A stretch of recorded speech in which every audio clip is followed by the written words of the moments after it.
Hi, this video is not to brag but to inspire. Kasi ito yung sinabi niya.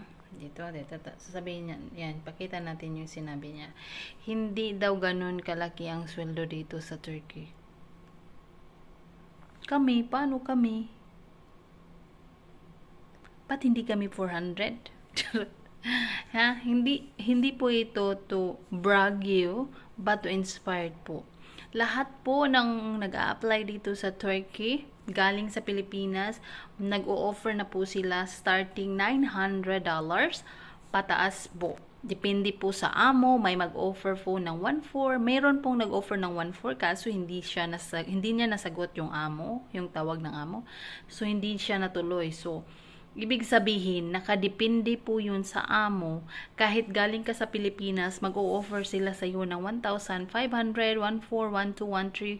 Basta ang starting salary dito is $900. Kayo na lang po ang mag-convert. Naawa lang po ako kay ate. Hindi ko alam kung ano yung pinaghuhugutan niya. Sabi niya, kasi sabi daw ng amo niya.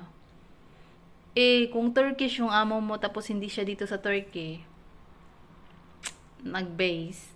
So, mga 400 lang talaga. Katulad ng Saudi, $400 lang yun doon. Dito po talaga sa Turkey is malaki. Marami na pong nagbablog niyan na iba-iba ang range ng sweldo dito. Pero ngayon po, base sa panahon ngayon, this month is nag-start sila ng 900, 1,000, depende po kasi kagaya ng sa isa kong video na yung natulungan natin at nagpapasalamat ako kasi na-approve na yung visa niya, so magme-medical na siya ngayon. Natuwa ako, gusto ko sanang magbisaya.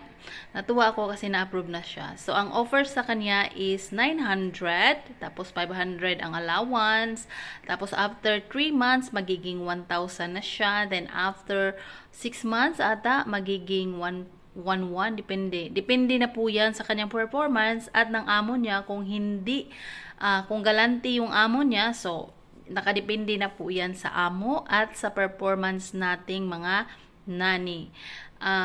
Gusto ko lang linawin yung sinabi niya ni ate ha, hindi daw gaano kalaki ang sweldo dito sa Turkey. So, isa na ako sa patunay na malaki talaga ang sweldo dito sa Turkey. Hindi ito to brag you, but to inspire you. Sa mga gustong mag-apply dyan, patient is a virtue. Salamat.